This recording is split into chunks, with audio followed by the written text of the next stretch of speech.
శోకులో ఉరి విడిచిన నెమలికి సవతిగా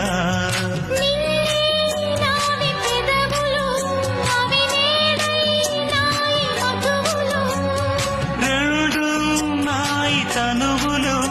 అవి రేపవ్వాలి మనువులు